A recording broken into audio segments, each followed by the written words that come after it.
Child sex offender, dressed up like a girl, read to those kids. That was probably not the best thing we could do, and we're sorry.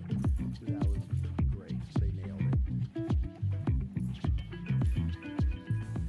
Soy Boy Chloe is 110% organic, non-GMO, gender misogynistic, identitarian.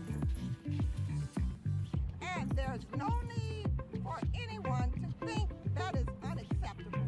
We're going to shut them down and work with whoever it is to shut them down, and they should be prosecuted. You cannot intimidate members of Congress.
I'm not gonna respond to that. I already used too many words. I was told by my handler, don't talk on this because I will shove my foot in my mouth.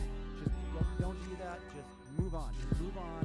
It's dumb. How could you even think that just because I was in charge of policy with the Ukraine as vice president, and just because I actually told the government that if they didn't fire the prosecutor that was looking into the company that my son was involved in, and he was getting paid $50,000 a year, and he didn't know jack diddly dick about this job, how could you think for a minute that was inappropriate or that I did anything wrong?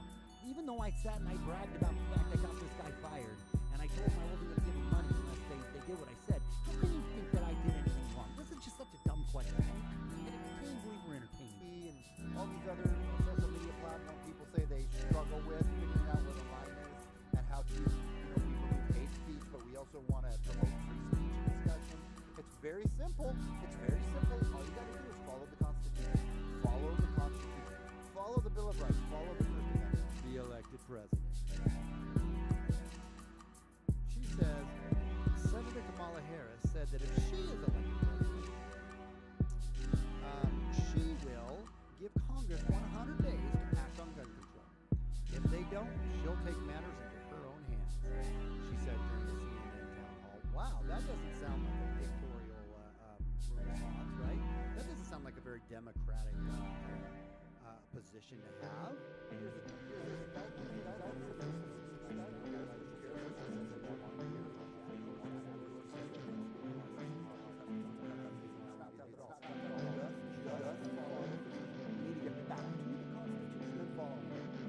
Farther away in water.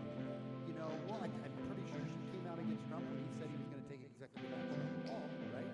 So if you believe in freedom of speech and the Constitution and the Bill of Rights, you are on that side note.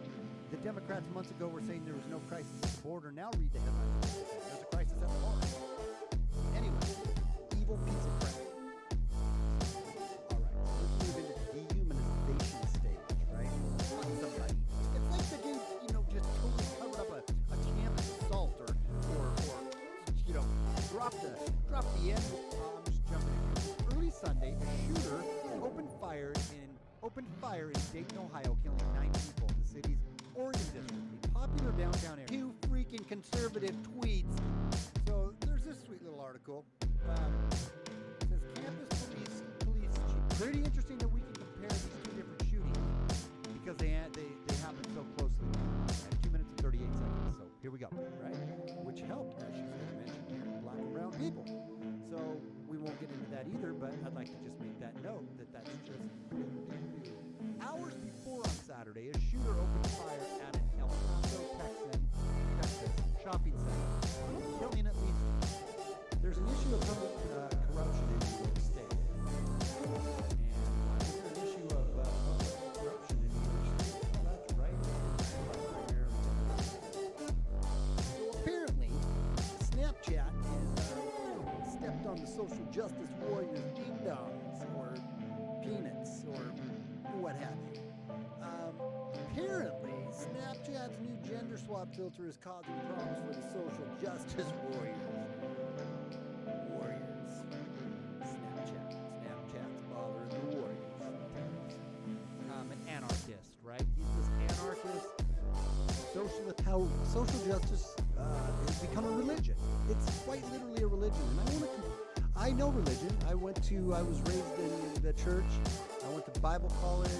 My degree's in theology. I know religion. But the other one who just killed a couple more people is also out there. He was a white supremacist, right? He's in custody. And I just wanted to go through. A few right now.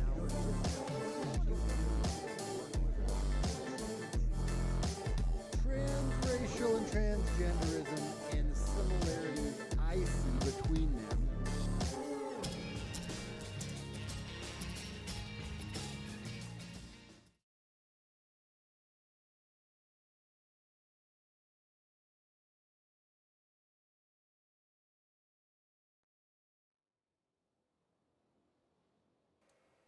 Check 1, 2.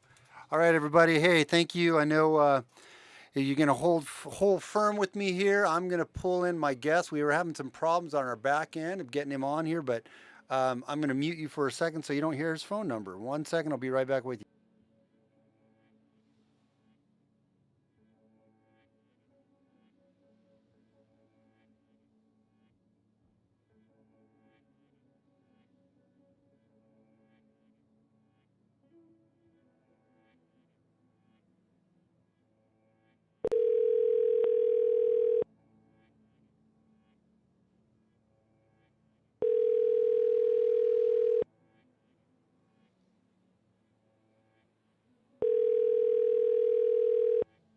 Hello?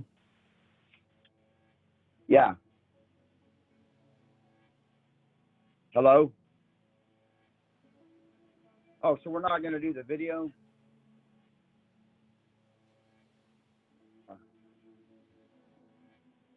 Yeah, I'm fine with that. That's fine. Okay, cool. All right, guys. Okay, let me check one. Can I get Let me get my phone charger. Okay. Can I Yeah, get I a better get shout that. out in my chats if you guys can hear?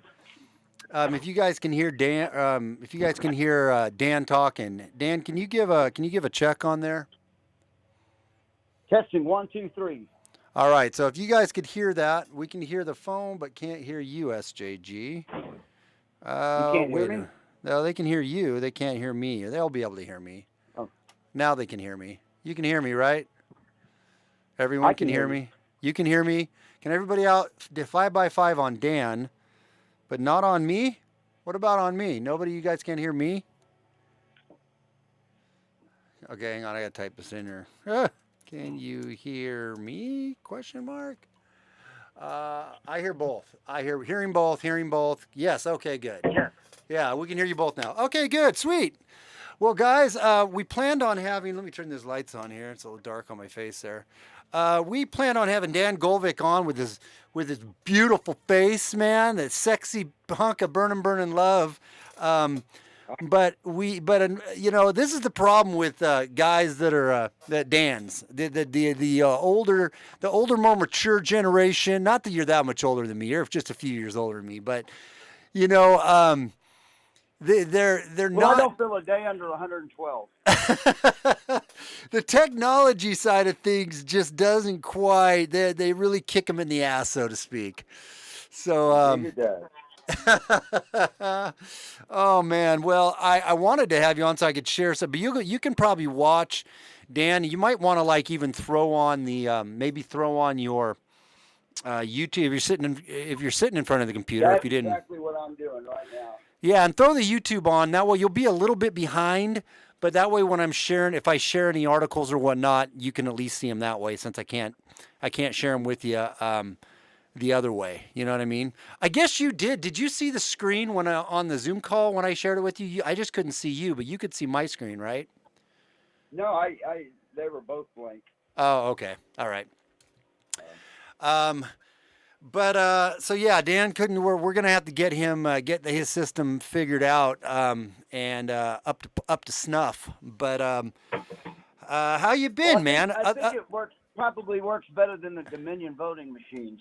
It does. It works better. It does work better. Well, I think the Dominion voting machines worked exactly like they were supposed to work. Yeah. Come to think of it, yeah, they actually came through, didn't they? Yeah. There was no problem. There was no problem with the Dominion voting. It worked exactly how it was supposed to work. Yep. But I feel your pain. I know I'm choking now. You got me all choked up. I'm not going to adjust my camera, guys. It's set up for a 2-person. I'm not going to go through trying to readjust because I just don't want to screw. Well, I guess I probably could on this real quick. Give me a second here, guys. Why we don't have a ton of people in here yet. I just want to. Oh shit! Did I center everything up? I did. Yeah, hang on. See, this is why I didn't want. I just shouldn't have screwed with it. Shouldn't have touched it, but I did. It's Dan's fault, guys. Just kidding. There we go. I'm just gonna move that over to the center just to make it look less weird with having me just on the side there. Okay. Anyways, Dan is a friend that I met about a year ago, and he's got a pretty interesting story to say that it's interesting and it's heartbreaking all at once. And I won't spoil it. I'm gonna let him kind of introduce himself to you, and then we'll go through and I'll pick his brain on a few things that he's thinking about that's going on in our world right now. So I do appreciate that he would come on tonight with me, and I wish we'll get the video up here, and I'll have you back on in a week or so, Dan. We'll get your video figured out because I do want you actually in the stream. But make sure you guys all go to SJG Perspective and subscribe if you haven't. And for people that come on later or listen to this, sjgperspective.com. That's the place you can find me and stay in touch with everything going on. So Dan, how has life been for you in Texas in the coronavid times?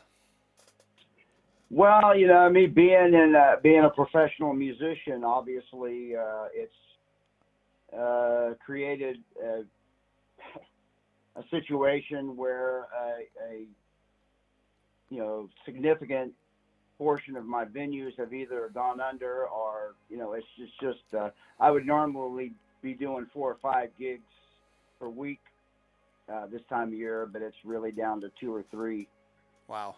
And you know, so it's just, I've written 2020 off. It's just been a horrible year for professional musicians.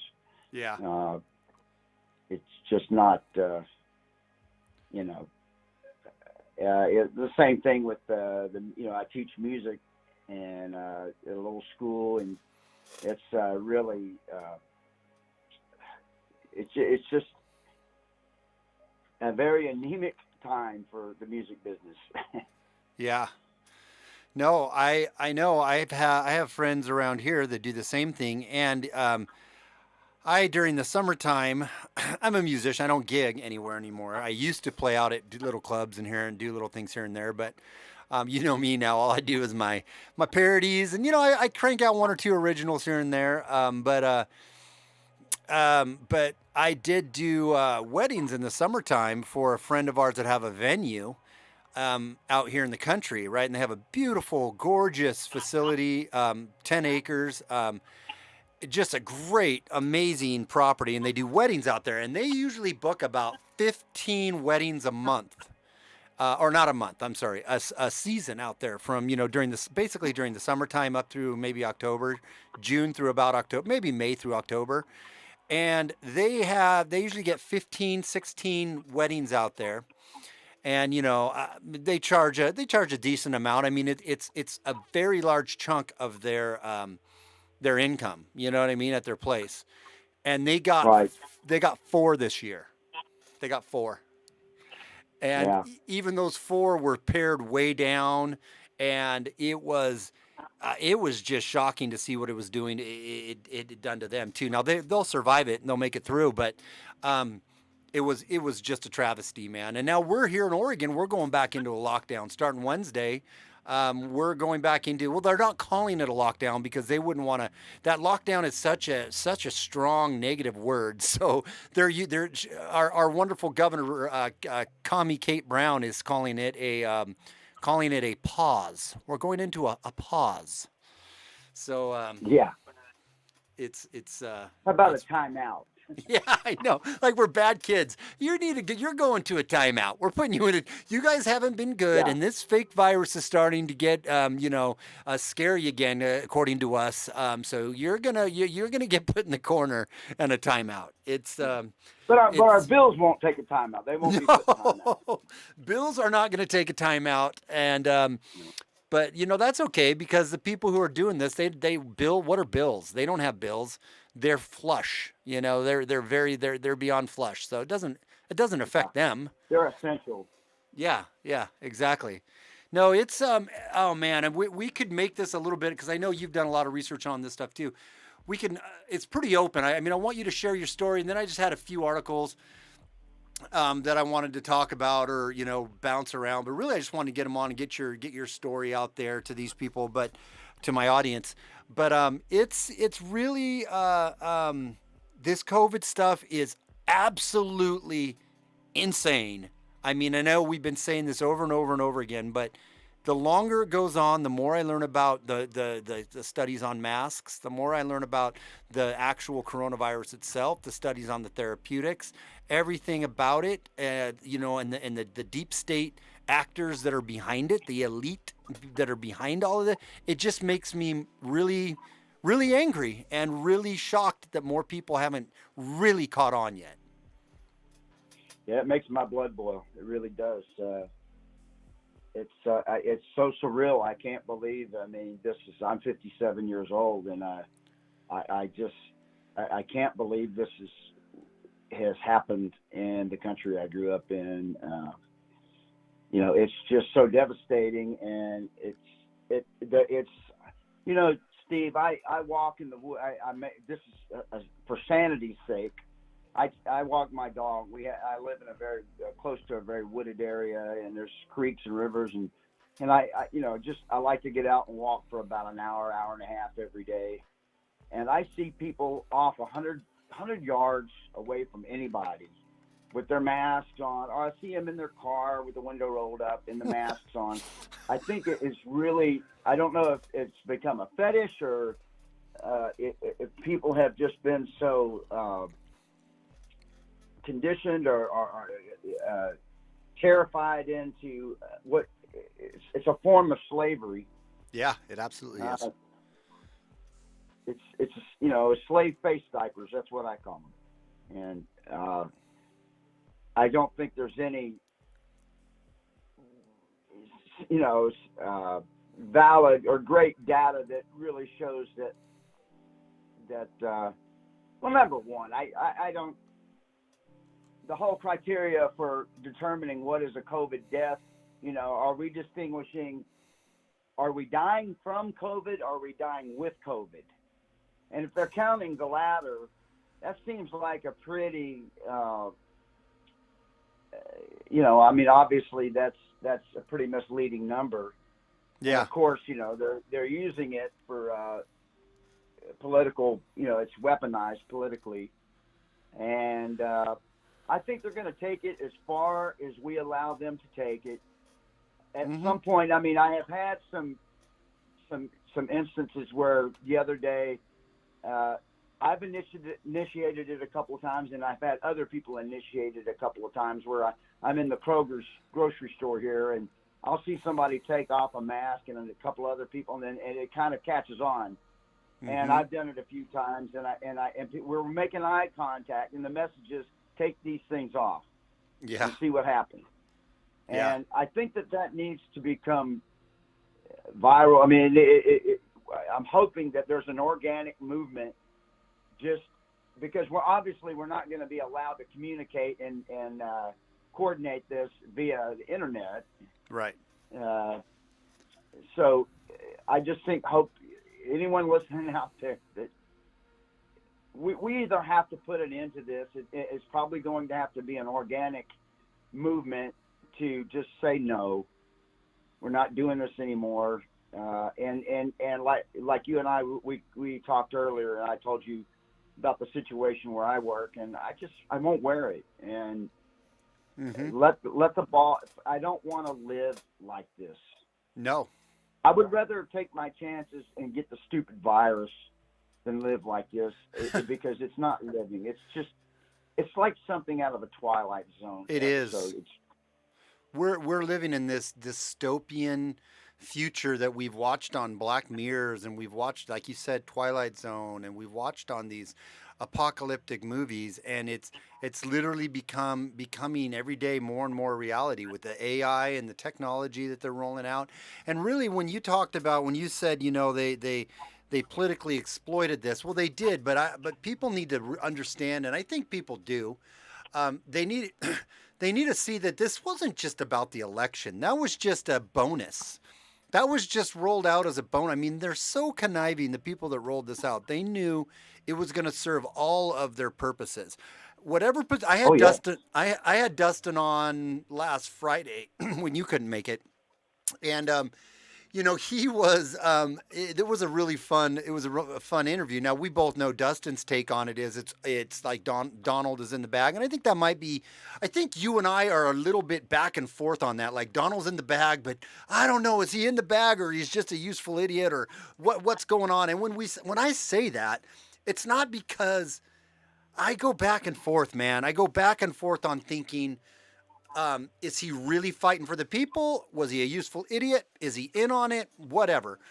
But it wasn't just the plan of these people was so complex that they knew it would be their benefit, whether or not Donald's in on it or not.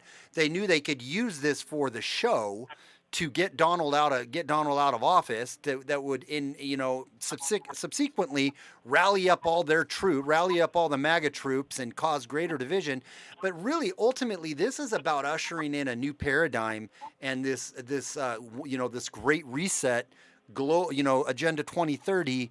That's what this is ultimately for. It's not for some petty little election, which I don't think it's petty. I think it's insane for what the ramifications are to where the half of the country really believes in our elections and believes that Donald Trump's out there to truly just help us, and so on and so forth. And I'm not saying that.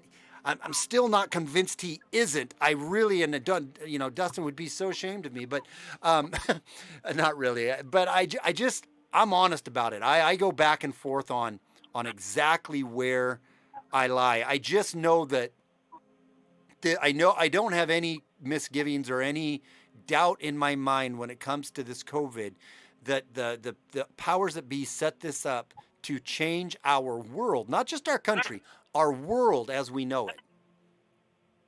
Well, I think they've been signaling to us for a long time via entertainment and Netflix and this, that, and the other, and just various, like the documentary that's was put out by Bill Gates and the CDC last year, Event 201, and then now they got a new one coming out. It's supposed to be about COVID-23, and yeah, Whoa! Hang on. I'm ambiguous about Donald Trump because he's stable genius. Yeah. Well, when you put out that executive order, you gave your green lighted those lockdowns. Yeah. What did you think was going to happen with the vote and with mail-in? Of course, it's going to accommodate the Democrats. And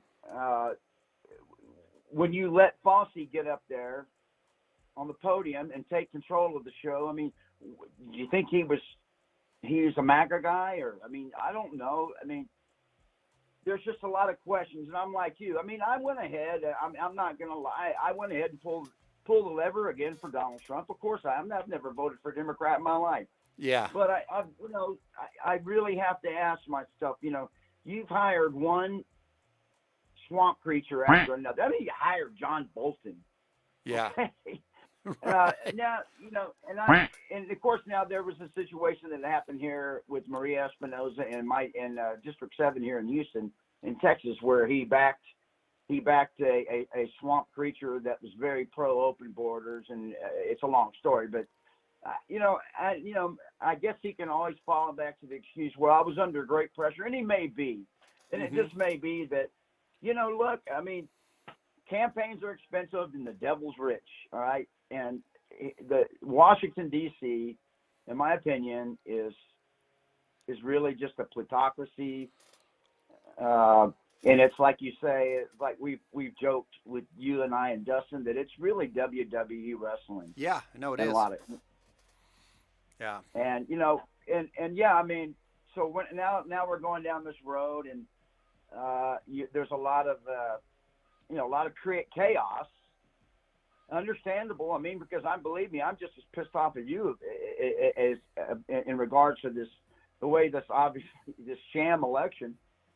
And I don't think anybody with half a brain can really look objectively at this election and say, well, I think it was a fair election, and I think that our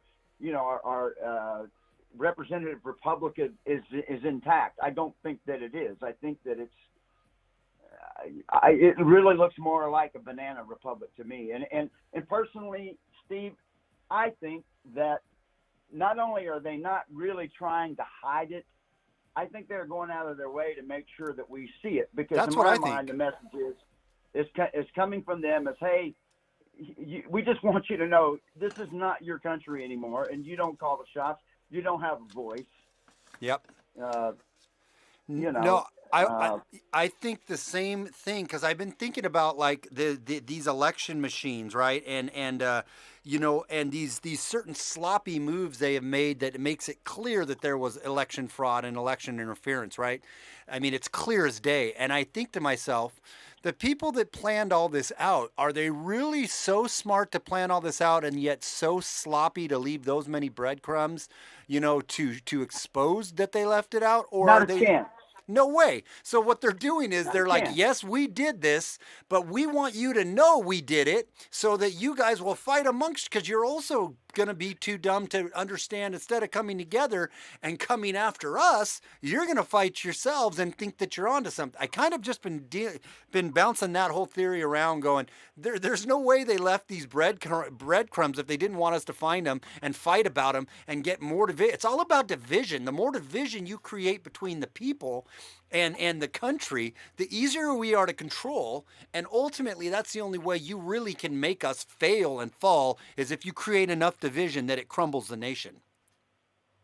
Right. Well, and nobody has any. I don't think irrespective of what who actually won the election, I think it's pretty clear that the nation has become so divided, and there's so many provocateurs coming at us in the media, whether it's supposed right-leaning conservative media or the legacy left media, that I don't see how this is.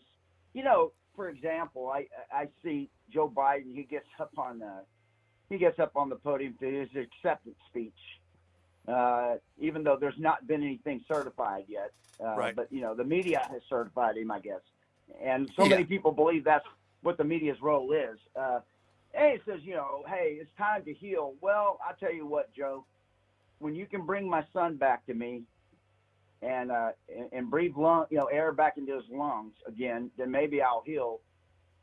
But, don't expect someone like me, whose son had his brains blown out by a 4-time deported illegal alien at a red light, just for fun, to heal and to want to come over and embrace your agenda of open borders and gun confiscation and Marxism and sex changes for 8-year-olds and whatever it is, Right. So hey, the Green New Deal, whatever. That's ridiculous. Of course, they've got the Trump, the Trump Accountability Project, and I haven't I'll really just embrace that. I haven't looked at that one yet. I know I should know all about that. But that I haven't done a lot of research on that yet. I know, isn't that basically the get names of everybody that supported Trump? Is that the Trump Accountability Project? Yeah, and I think it's probably leading to something. They feel like they're going to be able to implement something that resembles the Chinese social social credit system, and so they get a database on all the dissidents and all the people that are have expressed their contempt with their agenda, and of course there will be punitive action taken towards people that don't get with the game plan. Isn't that just mind blowing? If I blowing? don't get in the game plan as an angel father and embrace open borders, and if I don't start whining and crying about the poor separated families at the border, meanwhile I go to the cemetery every holiday, then I guess I'm probably going to be penalized, and that may come via I don't know. They can do a lot. They can censor you. They can your bank account can get shut down. Your a lot of stuff can happen. And did you hear about the article that just came out here? I'll put it up if you're looking, but maybe you saw it, maybe you didn't hear. Let me find it. Hang on. No, maybe it was maybe it was this one. No, hang on a second. I'll find it. Did I not put it up on here? It said basically that Trump, let me see. I thought I had it all queued up. What the hell's wrong with me? I'll find it real quick. Basically, Trump came out. I'm going to switch it back while I find it. Trump, they came out and said that they miscalculated the amount of kids at the border. Get this, it's going to blow your mind. They miscounted the amount of separated children at the border because of Trump, right? And guess how many separated children there is? I haven't read this. Okay, 666. I am not shitting you. They came out with an article, and I'm going to find it here. Well, that's your favorite number, isn't it? It is. And, kind of one of the things I thought was so crazy about it was, I got to find this. I thought I saved it to talk about.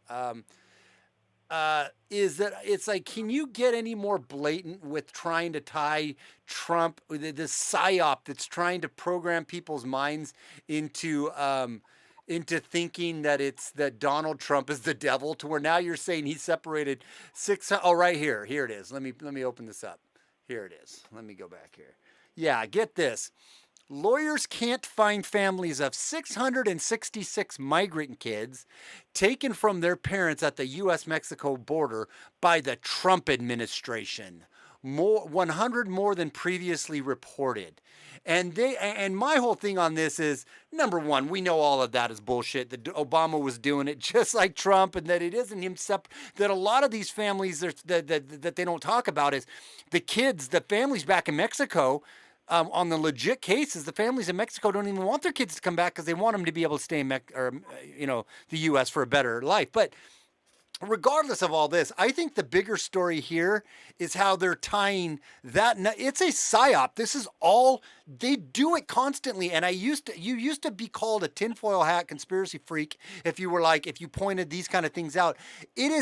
Our media is literally programming us every which way all the time. It's a constant psychological subconscious programming of us all the time. Yeah. It's I found that pretty almost amusing, if it wasn't so sad that they would come out and say that Donald Trump is responsible for 666 kids missing. Hey, on that subject though, here, I want my audience to know, and you can take as long or make it as long or as short as you want to, but tell them, you alluded to it a minute ago, but go back to that and tell them a little bit about your story and how you met the president, and were actually on stage with him and so on and so forth. Go ahead with that. Well, my son, Spencer Golvach, who was at the time 25 years old. This was January 31st of 2015. He was a small business owner. He owned a music store. He employed 9 people. He had a grand opening planned for the next day, and so the night before, he takes the night off to take his girlfriend out to dinner. He drops her off. And on the way home, less than a mile from his house in Northwest Houston, a 4-time deported illegal alien who had a 15-year violent, nasty rap sheet and had done 5 years in prison already, got out on an early release for attempted murder, pulled up next to my son, aided by Sanctuary City, and blew my son's brains out. Then he went and he picked out 3 more motorists to execute, killing 2.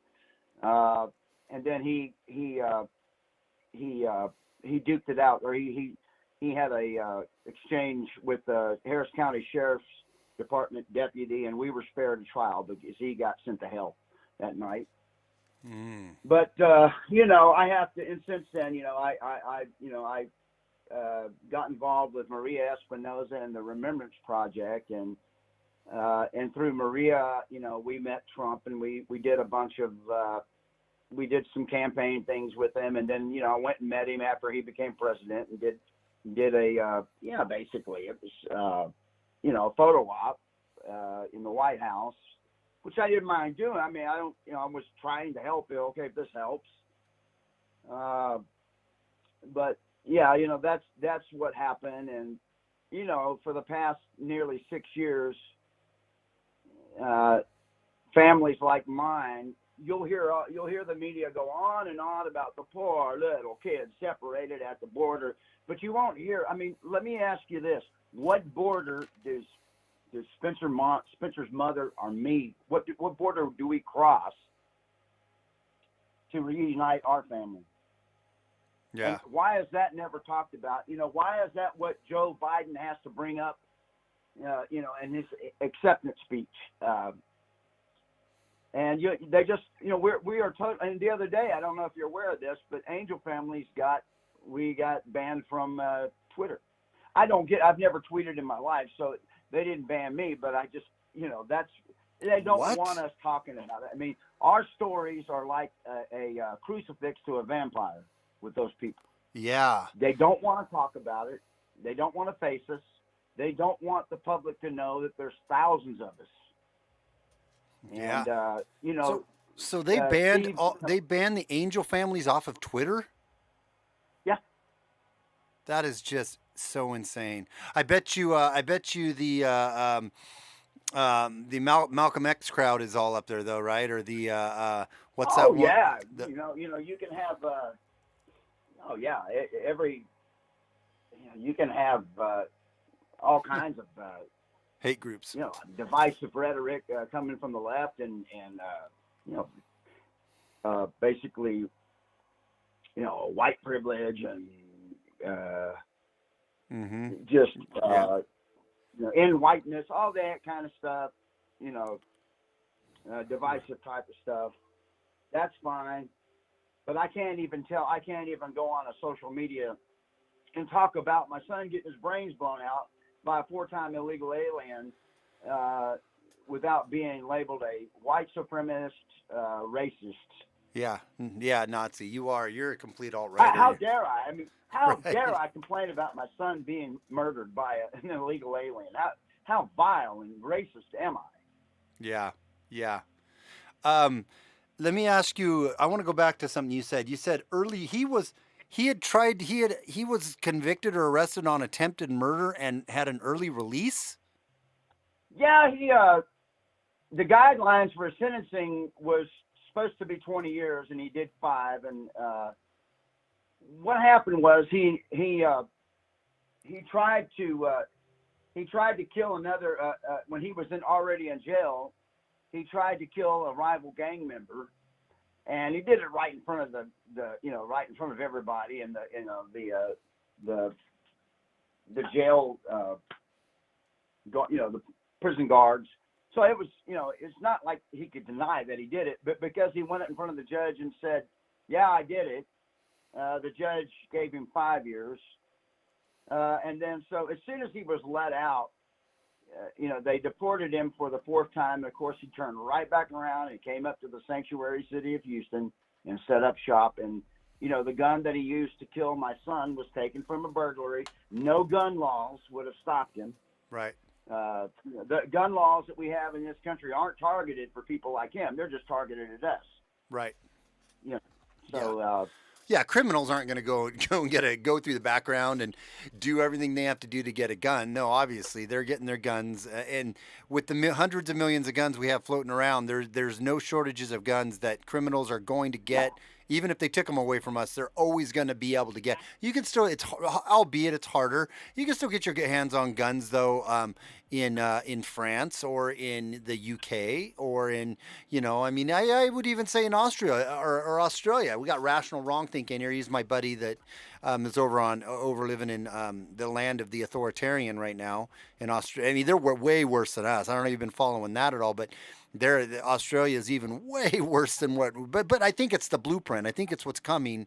It's coming here if we don't do something. But no, my point is that I see the back door. I don't know if you've seen the Cabela's lawsuit that's in the news right now. I think one of the things that they're going to try to do is remove the financial incentive for businesses to sell or manufacture ammo, because if someone gets shot with the ammo that you sold or manufactured, they're going to see the shit out of you.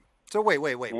There's a lawsuit at Cabela's that you can sue the gun ammunition manufacturers. Cabela's being sued because there's a YouTube channel, Guns and Gadgets. I don't know if you're familiar. Yeah, I know. Yeah, I know Guns and Gadgets. And he's been following it, and so that's one of the things that they're going to try to do. Are they necessarily going to come to your door and like the ATF and do a Waco type of thing? No, I don't think so. But I think what they're going to do is they're just going to make it really only the rich elite can afford to buy. To buy. They're going to what he proposes to do is put a tax on all your magazines, all your guns, and then they're going to make. I mean, right now with the COVID, they've conveniently created a situation. It's not just the fact that everybody's buying a lot of ammo. It's, the raw materials and, the lines the supply lines have been slowed down, and, they're not, of course, we're globalists now, and we get most of our metal and steel and brass and all that stuff from overseas. So it's, they're not able to meet the demand. Yeah. And Shannon, I don't know if you've priced ammo lately, but I mean, for this time last year, I could get 50 rounds of 9mm for $12, and now it's, I mean, on the internet, after you pay $25 to $30 for just, full metal jacket target rounds, and then you pay your shipping and your tax, you're paying $1 per round. No, I told that same exact story that last January, I believe it was, because me and my wife were a few weeks ahead of the lockdown. So it might have even been into February when I finally told her, because she wasn't paying as much attention to it, because she didn't follow the news, didn't follow politics. It's not her gig. It wasn't her gig then. She has now become much more. She'll be breaking news to me now when I'm like, no, I didn't hear that. But we went out, and I'm like, babe, we need to go get some canned foods. We need to stock up our pantry for at least a good month or two. And I want to buy some ammunition too. And I bought 350 rounds of 9mm that I unfortunately lost in a boat accident yesterday. But I bought 300. Yeah, the same happened with me. It's so sad. All of them. I lost all my guns in that boat accident. But we bought 350 rounds of ammunition for $75, and now it's $300 to buy that same amount. See, that's what they're going to do. I mean, that's their approach. Is they're going to make this so expensive, and so they're just going to. And then again, they're taking a lot of the financial incentive out of some people that sell these things. If they're going to get sued every time that, so some illegal alien bought some bullets from Academy, so I guess they can, and he killed somebody, so they can sue Academy, or it's that type of thing. They're sneaky. What they're doing is they're herding us into a corral, like sheep, and I think we're at a place where Americans really need to dig deep down inside, Steve, and ask themselves,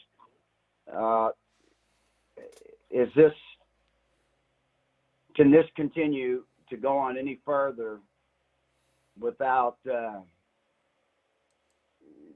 are we past the point of no return? I don't know. I mean, I don't know. I had a big little party out in front of my house last night with some neighbors, because we had a guy try to break into our car 2 nights ago. So we had a little neighborhood meeting, and we didn't do it online. Right. And we were talking that, that we need to communicate with each other. We need to, be more vigilant, and we probably need to not talk about all the things that we're doing on social media. Mm-hmm.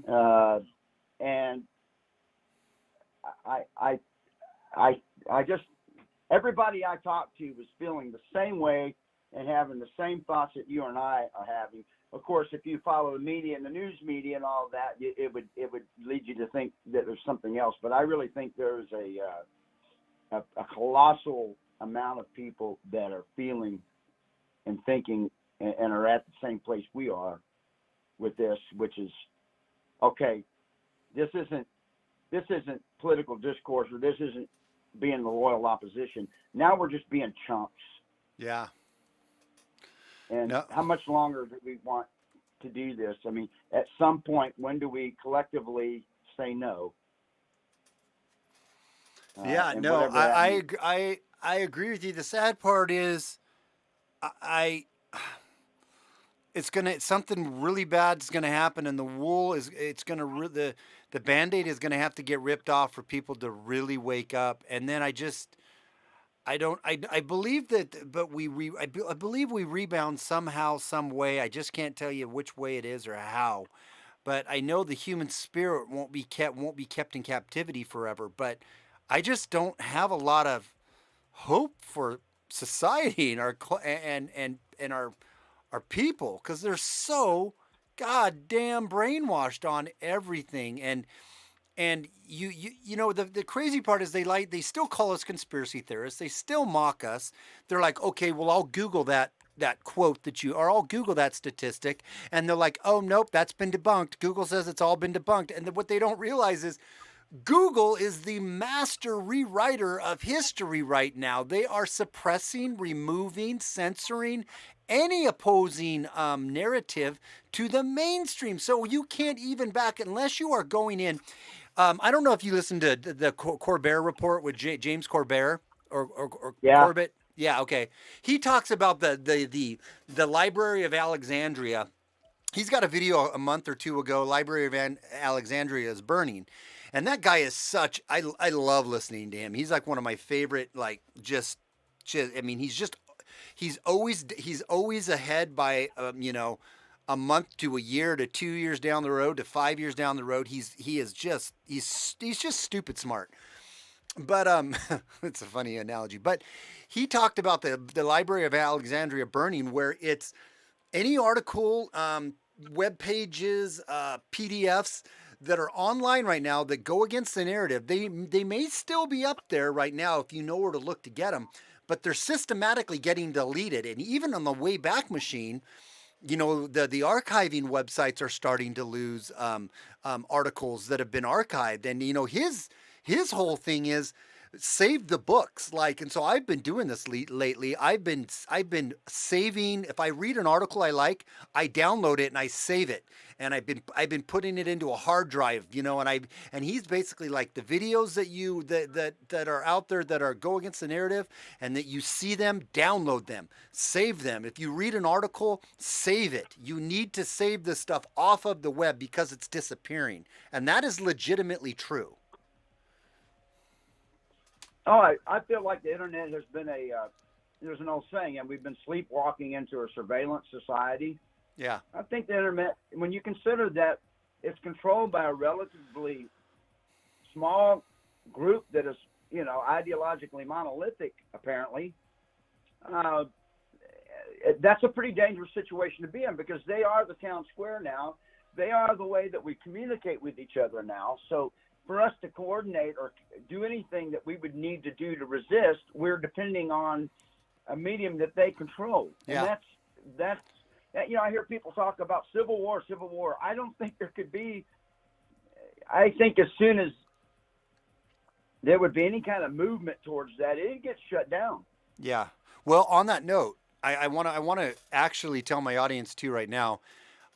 Telegram, I'm getting back on Telegram because I was on Telegram for a while and then I didn't understand it, so I deleted it. I was like, I don't get this.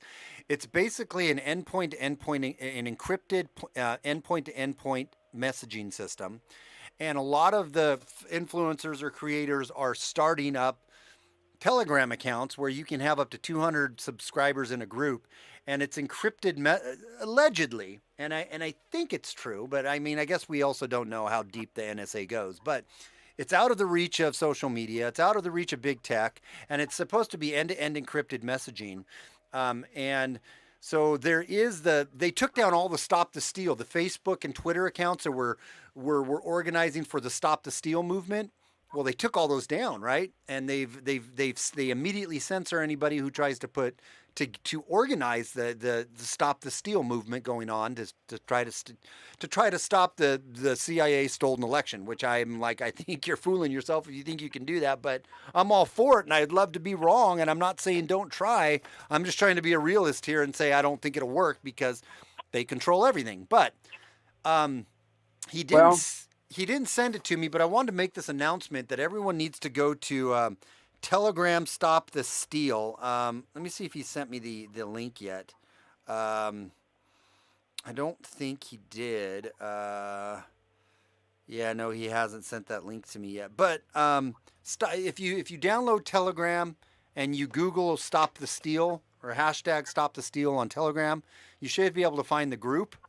And maybe I can find it too. But anyways, go ahead. I think that might be Well, yeah, go ahead.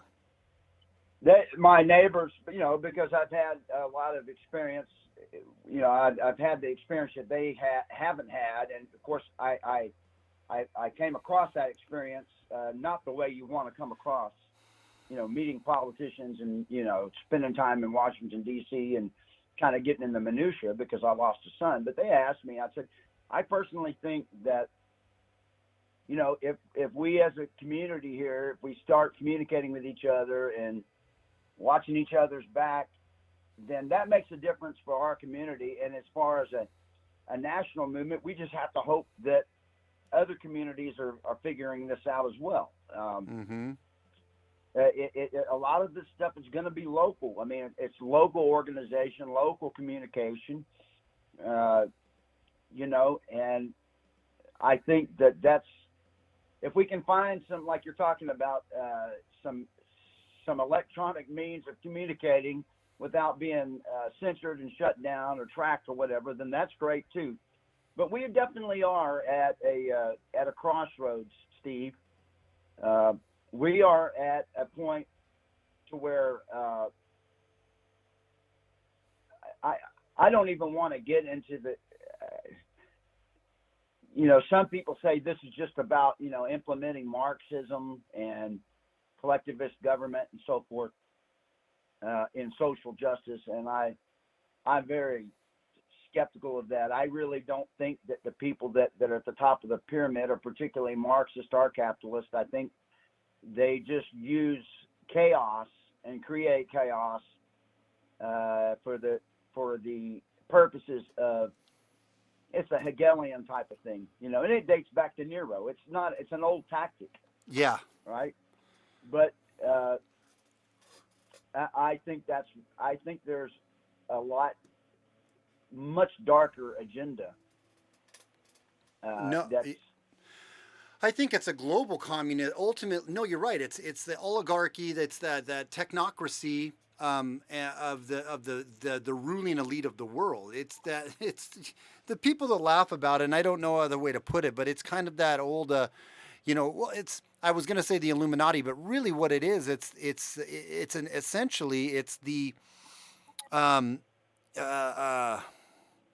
CFR, the Bilderbergers, the Davos. It's those crew members. The club. It's that crew members that are wanting the global, and they want global control and power over everybody. So essentially, it will essentially have flavors of communism, right? It'd be a communist, one world global kind of order, but it really is more about just total control and dominion over everyone. Well, and then I would ask anybody, rather than me saying, I think this is going to happen and I think that's going to happen, the way I approach this conversation with people is I ask them the questions. Now, you tell me, you read the Fourth Industrial Revolution, you look at what's coming down the tracks at us at light speed when it comes to AI and human displacement and those things. And they've known about this a lot longer than most of us have.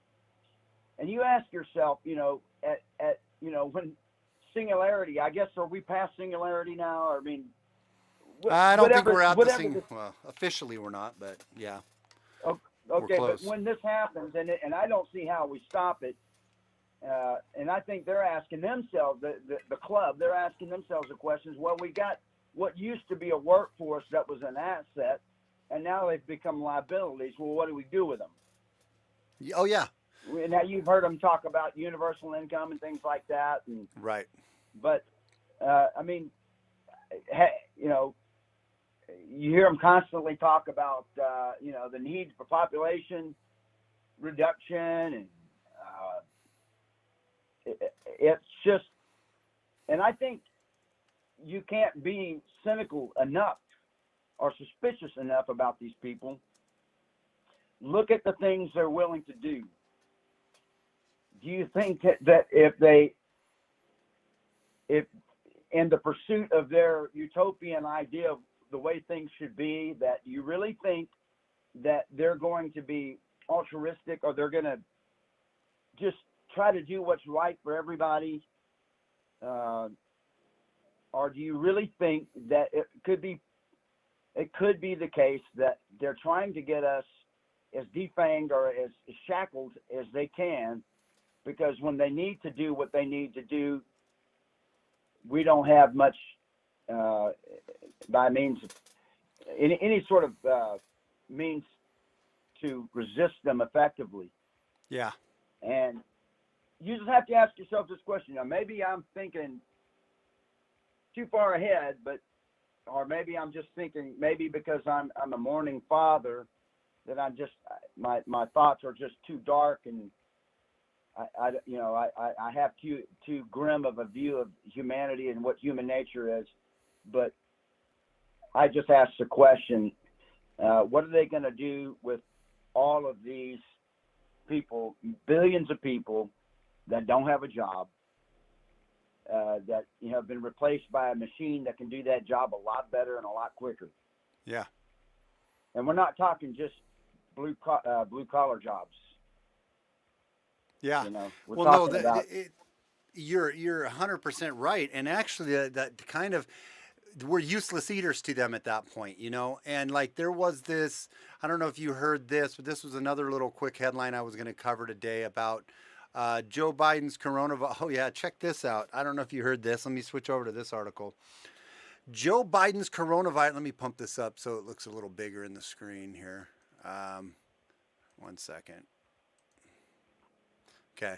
So it says Joe Biden's coronavirus advisor, Dr. Zeke Emanuel, once argued that it's not worth living past 75, despite President-elect being 77, and suggested only younger people who are yet to live a complete life should get a vaccine in the flu pandemic.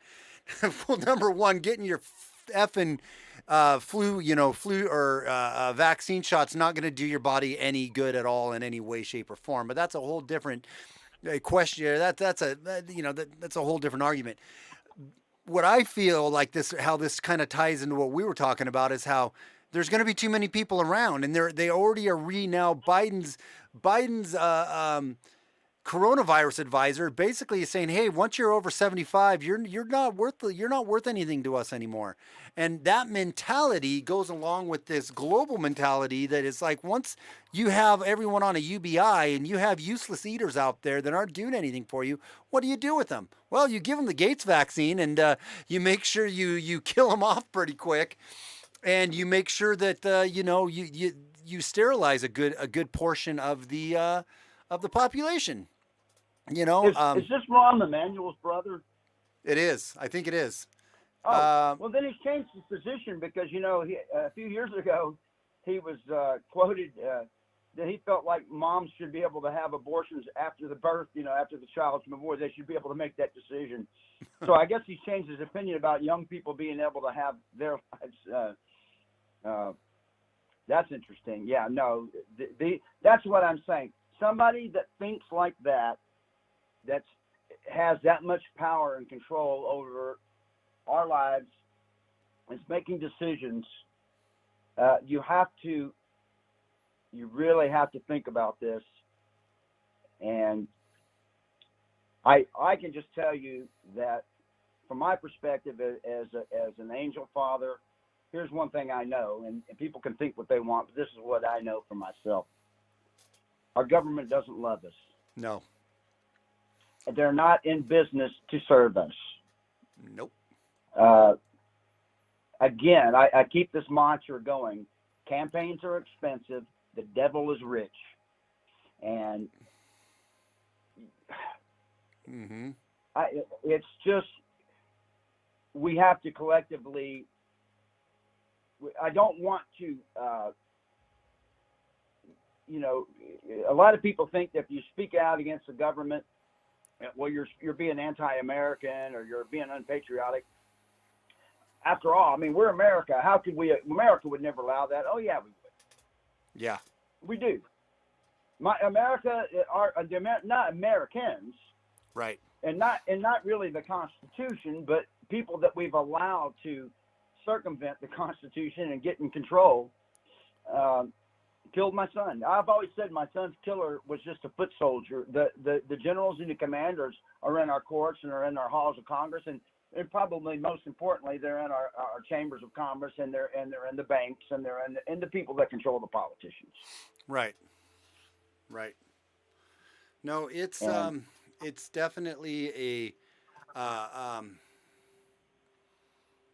I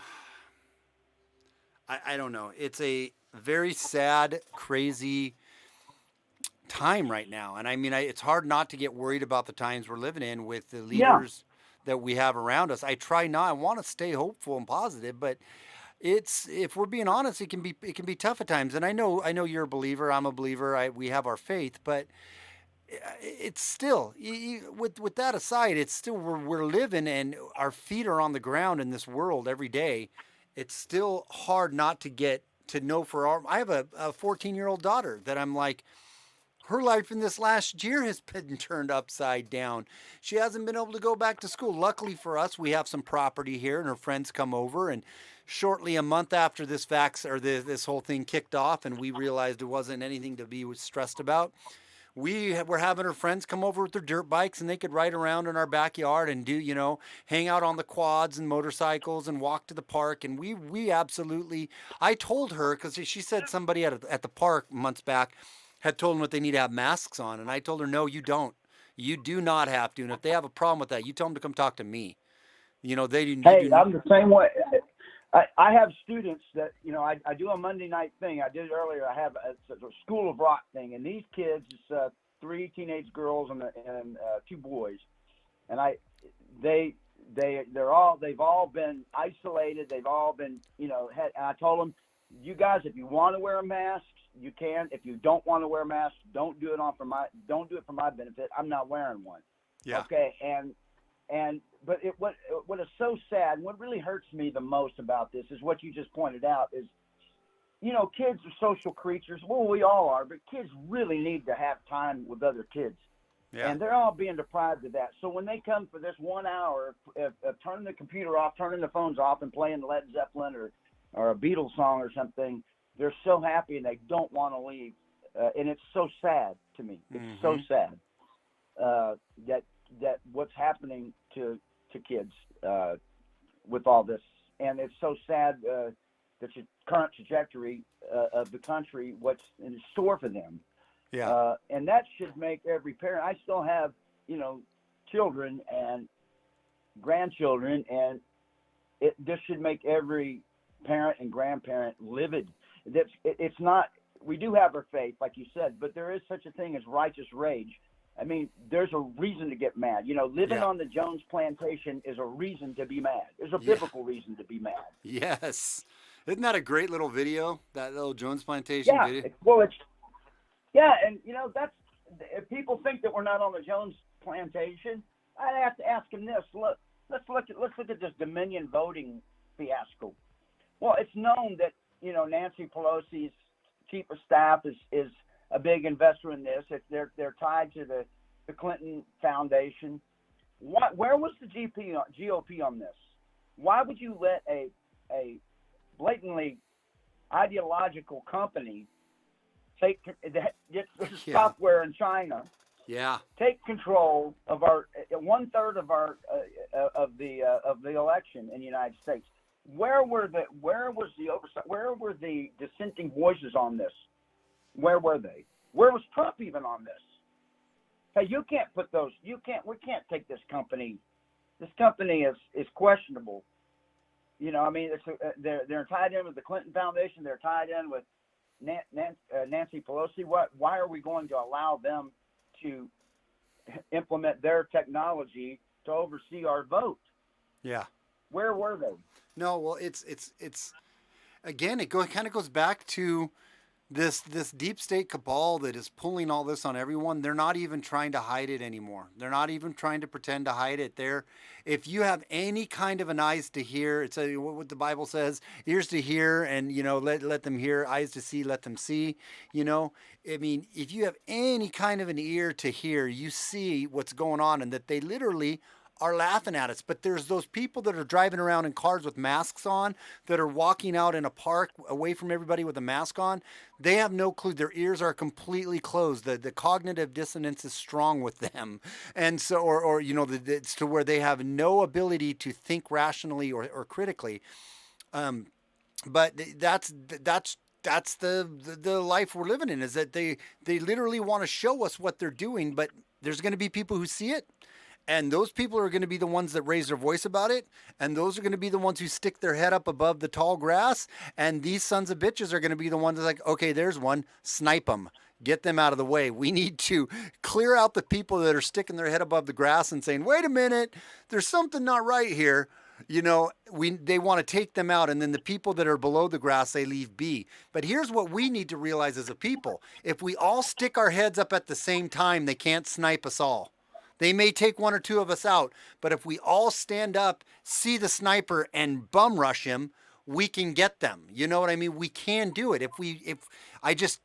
In theory, we can do it. I just don't think it'll ever. I fear.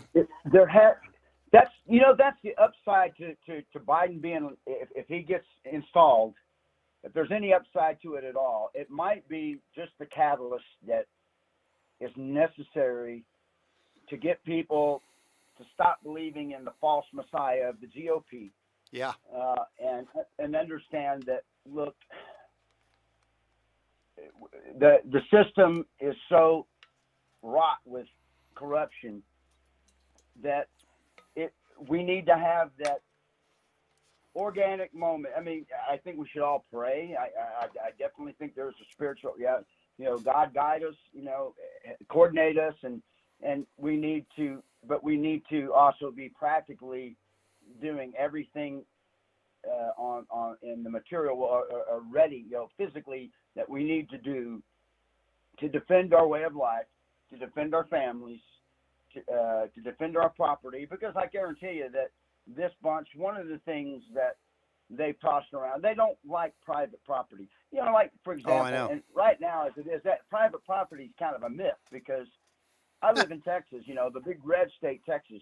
Well, I own this house, supposedly. No, I don't. The state owns it, because if I don't pay those taxes, yep, it's, watch what they can do. And that's where we're headed. They want to get rid of private property. I mean, maybe they're going to do this big debt, forgiveness or whatever they're talking about.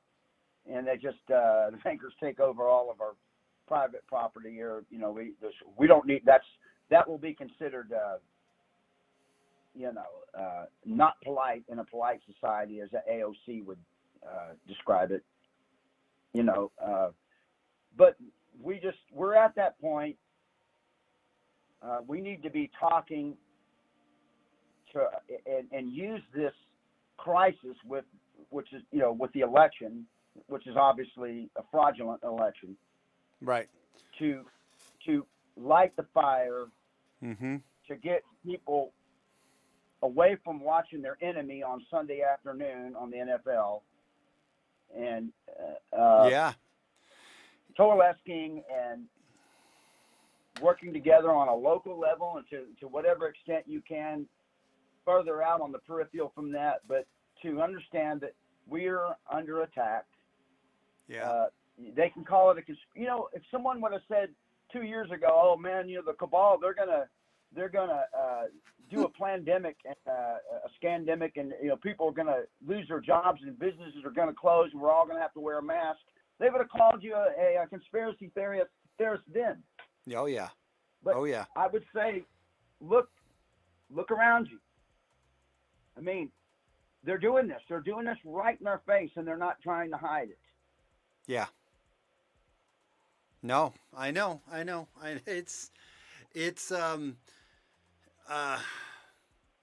the whole debt forgiveness thing, all of that. It's so true, man, that they're coming for it all. They really view us as cattle. They view us as useless eaters. And where we're going, it's not, if we don't wake up and do something, it's not pretty. But the fact of the matter is, the human spirit, there's that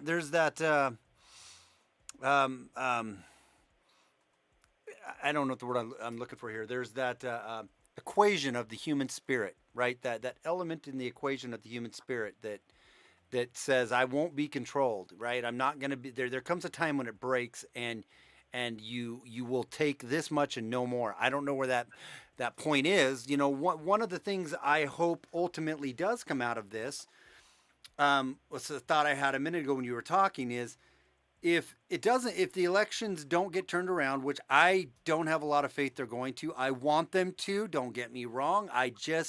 This thing is playing out. I was going to touch on that tonight, but I'll probably do it later this week. This thing is playing out to the T to the Transition Integrity Project, to the first game, the first scenario of or Transition Integrity Project. So if you want to know what's coming next, like today I read, right, in the first scenario here, I'll show it to you guys real briefly. I had it highlighted out. Let me show you this real quick. I don't know if you guys can see this very good on my screen. You probably can't. I'll blow it up a little more here. So here is what it says. Game 1. This is game 1 of the Transition Integrity Project when they gamed everything out.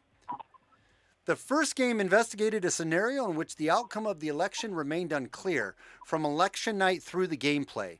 The election outcome turned on results of 3 states: North Carolina, Michigan, and Florida. Well, really, it's, those states were a little different in reality, but still, it's coming down to about 3 states. Different combination outcomes of those states could result in the range of a final election results, including a 269 to 269 electoral college tie. Here's where it's playing out exactly like we're seeing. A blue shift occurred during the game whereby what initially looked like a likely Trump win shifted in the second turn to looking like a Biden win.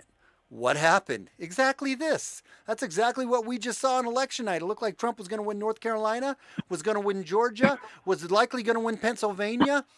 And through that, he would have had the win, right? So looks like that's what it. Then all of a sudden, all of those shift to Biden. Turn 1, November 3rd through November 10th. So tomorrow was November 10th. Check this out. This is what it says happened. The Trump campaign began the game by calling on Biden to concede based on the election night in-person voting returns, which skewed towards President Donald Trump and the GOP. Now flip that around. All I've been saying is sometimes you have to flip around Biden for Trump to make this read like a script. Flip that around. The Biden campaign began the game by calling on Trump to concede based on the election night in-person voting returns, which skewed towards Vice President Biden and the Democratic, the DNC. And so I put my note here, not exactly what happened, but close. They both came out on election night and said they were on track to win. Trump was looking very strong for this, and we went to bed as we went to bed on election night. So it continues. This is what the actual article says. The Trump campaign also used, I'll read it with Biden because this is how it plays out. The Biden campaign also used the bully pulpit of the media instead of the presidency and in influence with all the media elite to lock in the next election night returns. Again, I put this was done by Biden camp and the media. Exactly this, and it only gets worse. Got worse a few days later. They call into question mail-in. So then Trump calls into question mail-in ballots or the legitimacy of post-election day vote counts and enlists the support of Republican officials in several states to immediately halt further vote counting. What happened? We're seeing that play out exactly like this. This was done by Trump because it was evident that there was fraud. They called it out in this article because they knew it would happen and they wanted to make it look like Trump was doing something nefarious. They knew that's exactly what was going to happen. So they knew Trump was going to respond like that. So they write this down to make it look like it's Trump being sneaky, right? It goes on. The Trump campaign asked the Department of Justice right here. Now, this did happen today. This happened today. It's the 9th. This scenario runs from the 3rd to the 10th.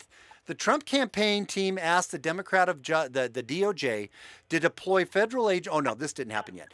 To deploy federal agents across the nation to secure voting sites and prepare National Guard for possible deployment to maintain order. That's coming next. That is coming next. That hasn't fully been rolled out, but that is coming. That's what's coming next.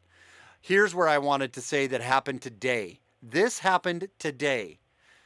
Attorney General Barr instructs the DOJ to support litigation that would prevent further counting of mail-in ballots. What did Barr came out and say today? I think I have it up here in my headline somewhere. Head of DOJ Election Crimes Unit oh, nope, sorry, that was the wrong one. Oh, yes. No, this is right. Head of DOJ election crimes unit resigns in protest after Bill Barr authorized federal prosecutors across the U.S. to pursue substantial allegations of voter fraud during presidential election, despite little evidence. This is from Daily Mail. As Attorney General tears up the rule book. Little evidence, my ass. There's evidence up the ass that this has happened, right? But my point in reading this is that is exactly what has happened thus far. And then GOP elected officials publicly support Trump's victory. And this is the flip side of that. DNC elected officials publicly support Biden's victory and claims of voter fraud, but stopped short of supporting the deployment of military forces. So it's reading just like a script. You know what I mean? And it is insane. It's insane to me that a lot of people don't even know the Transition Integrity Project exists, and they don't understand that this is they're telling us exactly what they're going to do.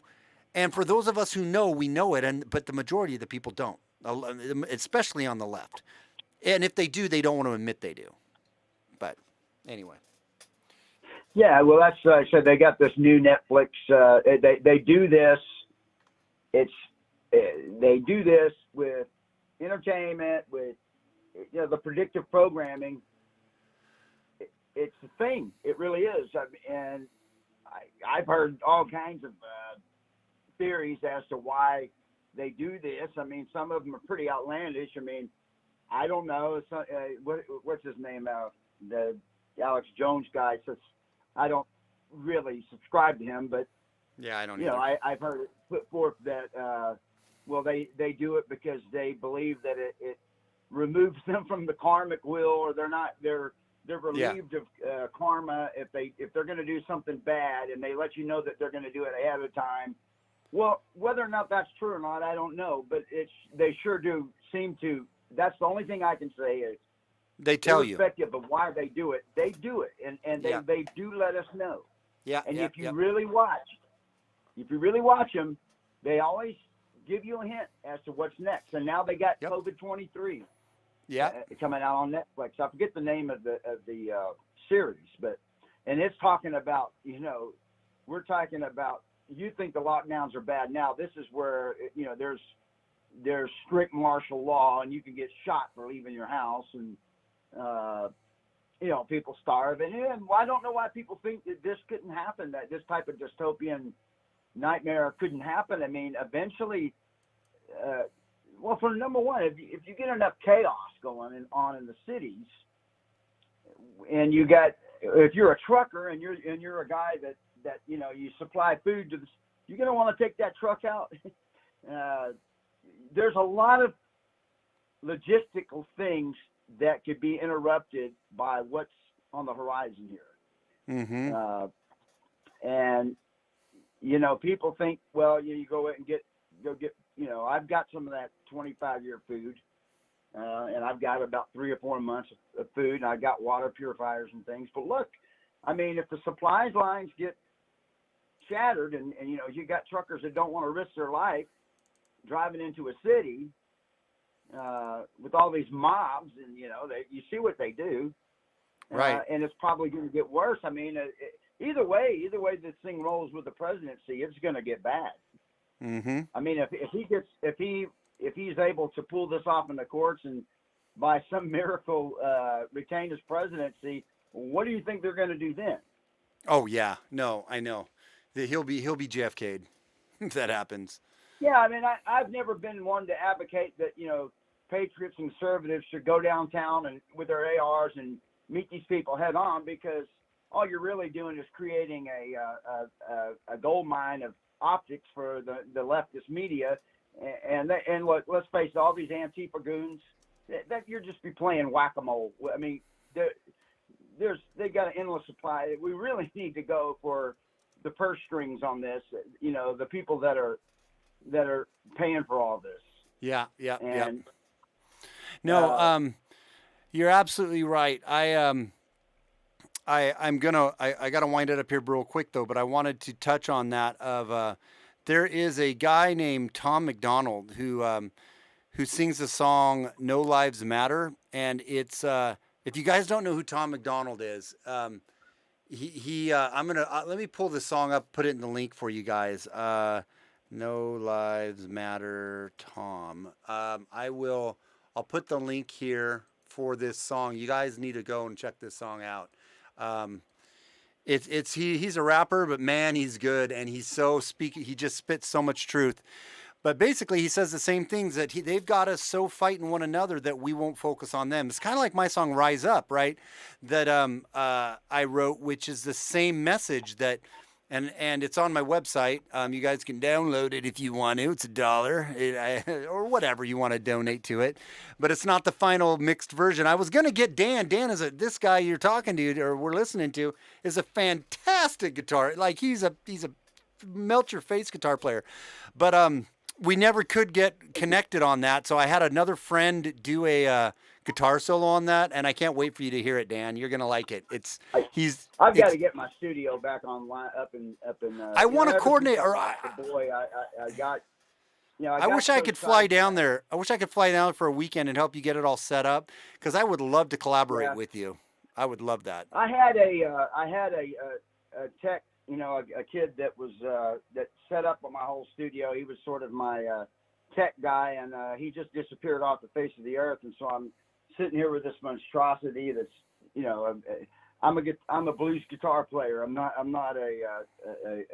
any kind of, I'm the anti-geek, I guess. I was doing good just to master a slide rule, Mm-hmm.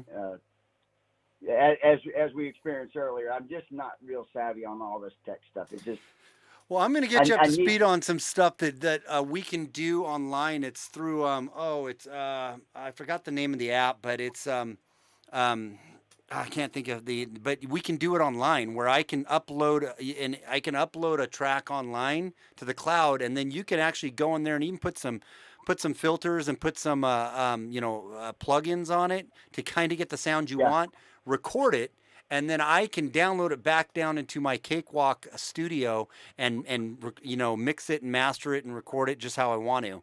And so I've done some things like that, and I was getting into all that stuff. I've got all the plug-ins, I've got a lot of outboard gear too.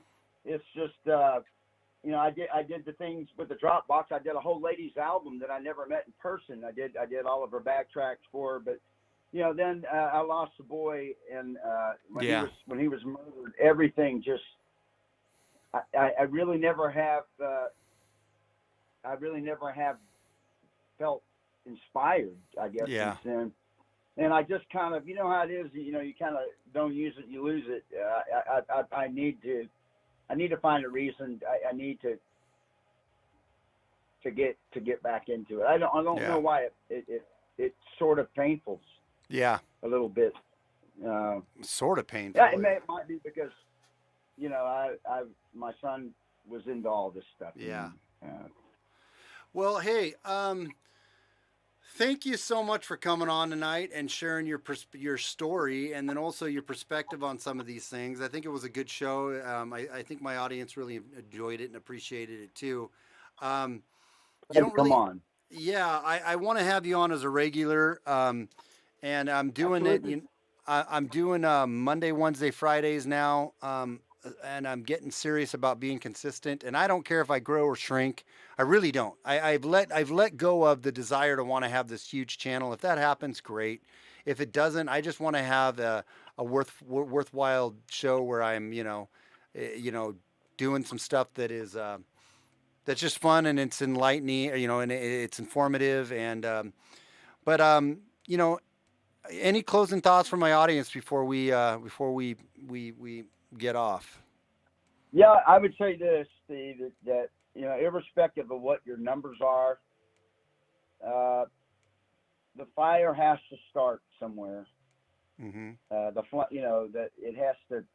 We have to ignite a movement that's going to preserve our way of life and save what we have, and protect our kids.